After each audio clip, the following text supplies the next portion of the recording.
Hello students, grammar की class में हम लोग सीख रहे हैं पैसिव वॉइस, कर्मवाच्य। एक्टिव वॉइस से पैसिव वॉइस में कैसे बनाएंगे।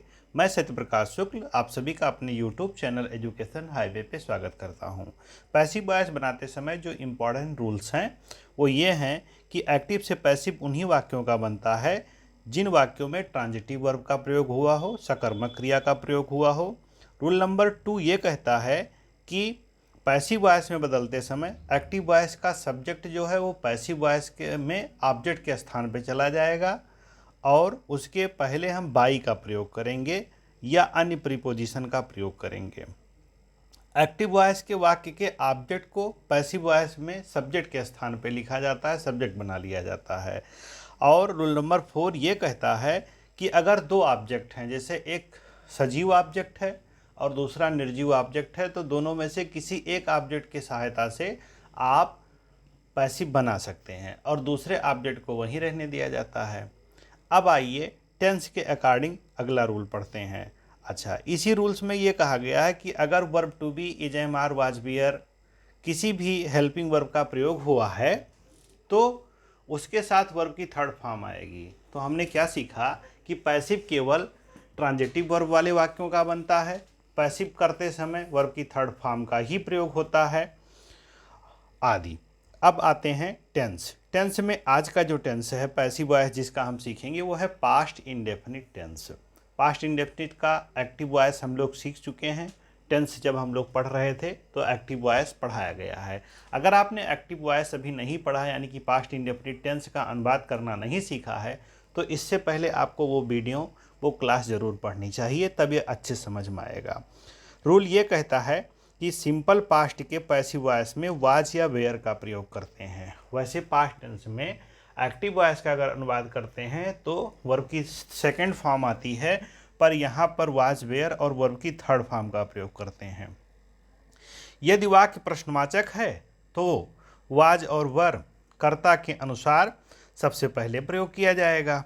और रूल नंबर नेक्स्ट जो कहता है ये है कि यदि वाक्य में प्रश्न सूचक शब्द का प्रयोग हुआ है, मतलब क्वेश्चन वर्ड अगर वाक्य के बीच में आया है तो सबसे पहले उसकी इंग्लिश लिख लेंगे और इसके बाद में हम हेल्पिंग वर्ब वाज या वर लिखेंगे, ऑब्जेक्ट के अनुसार जो सब्जेक्ट बन रहा है, फिर हम अनुवाद करेंगे। आइए अभ्यास करते हैं। पहला वाक्य है उसने मुझे किताब दी। उसने मुझे किताब दी, ये एक्टिव है या पैसिव? ये एक्टिव वॉइस है, तो इसका क्या होगा? She gave me a book. उसने मुझे एक किताब दी। अब इस वाक्य में मी और आ बुक दो ऑब्जेक्ट हैं, किसी भी ऑब्जेक्ट से आप पैसिव बना सकते हैं। पैसिव कैसे बनेगा? A book was given me by her. A book was given me by her. दूसरा वाक्य है प्रधानमंत्री ने स्टेज पर भाषण दिया। प्रधानमंत्री ने स्टेज पर भाषण दिया। इसका अनुवाद करते हैं। The prime minister delivered a speech on the stage. The prime minister delivered a speech on the stage. Passive क्या बनेगा? स्टेज पर प्रधानमंत्री द्वारा भाषण दिया गया, तो speech was delivered on the stage by the prime minister, ये पैसिव हो गया। राधा ने एक मधुर गीत गाया। Radha sang a sweet song. Radha sang a sweet song, इसका पैसिव बनाना है तो आ स्वीट सॉन्ग हमारा हो गया ऑब्जेक्ट जो हम इधर ले आएंगे और उसी के अनुसार हम सहायक क्रिया वाज लिख देंगे। वर्ब की थर्ड फॉर्म होती है sung. A sweet song was sung by Radha, passive हो गया। नेक्स्ट है सचिन क्रिकेट खेलता था। Sachin played the cricket. Sachin played the cricket. Passive क्या बनेगा? The cricket was played by the Sachin. Was played by Sachin. The cricket was played by Sachin, मतलब cricket Sachin के द्वारा खेला जाता था। मास्टर जी उन्हें रोजाना अंग्रेजी पढ़ाते थे। द टीचर टाट them English daily. The teacher टाट देम इंग्लिश डेली। ऑब्जेक्ट इसमें क्या है? इंग्लिश, ठीक है, और सब्जेक्ट क्या है? The teacher. तो अब इसका पैसिव क्या बनेगा? इंग्लिश से बनाएं या देम से बनाएं, दोनों से बन सकता है। English was taught them daily by the teacher. English was taught them by the teacher. 6 number पे है मैंने कहा। क्या अनुवाद होगा? आई सेड, मैंने कहा। पैसिव इसका क्या होगा? इट इज़ सेड बाय मी, यह मेरे द्वारा कहा गया। आई जब इधर आएगा ऑब्जेक्ट के स्थान पे तो मी हो जाएगा। मैंने तुम्हें नहीं बुलाया था, क्या होगा इसका? I did not call you, I did not call you. Passive में यू इधर आ जाएगा, you were not called by me, passive हो गया। You were not called by me, पहले हम यू को लिखेंगे फिर यू के अनुसार वर लिख लिए। नॉट की जगह पे नॉट है ही है, वर्ब की थर्ड फॉर्म पैसिव में लिखी जाती है, हो गया। ठीक है। राजा ने उसे नहीं देखा, सब्जेक्ट क्या है? राजा। The king did not look him or see him, कुछ भी लिख सकते हैं। अब इसका पैसिव बनेगा तो हिम इधर आ जाएगा, हिम इधर आएगा तो क्या हो जाएगा? He was not looked by the king, या he was not seen by the king, passive हो गया। उसने खाना नहीं खाया, he did not eat the food, he did not eat the food. इसका पैसिव बनाने के लिए द फूड इधर ले आएंगे, द फूड और इसके साथ सहायक क्रिया was not eaten by him. तीसरा वाक्य, वह रामायण नहीं पढ़ता था, he did not read the Ramayana, he did not read the Ramayana लिखना चाहिए। पैसिव क्या बनेगा? Ramayana was not read by him, Ramayana was not read by him. वह तुम्हें नहीं जानता था, he did not know you, वह तुम्हें नहीं जानता था, पास्ट इंडेफिनिट का नेगेटिव है। अब इसका पैसिव क्या बनेगा? यू को पहले इधर लिखो, यू और यू के साथ helping verb were, you were not और नो की थर्ड फॉर्म नोन होती है, you were not known by him. हम शाम का खाना नहीं खाते थे, we did not take dinner, we did not take dinner, dinner को शाम का खाना बोला जाता है। अब डिनर को आप पैसिव वॉइस में पहले लिखेंगे, dinner was not taken by us. जब बी पैसिव वॉइस में जाएगा ऑब्जेक्ट के स्थान पे तो क्या हो जाएगा? अस हो जाएगा। वह जुआ नहीं खेलता था, एक्टिव बनेगा ही डिड नॉट प्ले गेम्बल या ही डिड नॉट गेम्बल, इतना ही बन गया। ठीक है। Passive gamble was not played by him, gamble was not played by him. 7वां सेंटेंस है, उसके पापा उसे पैसे नहीं देते थे, his father did not give him money, his father did not give him money, a active voice है।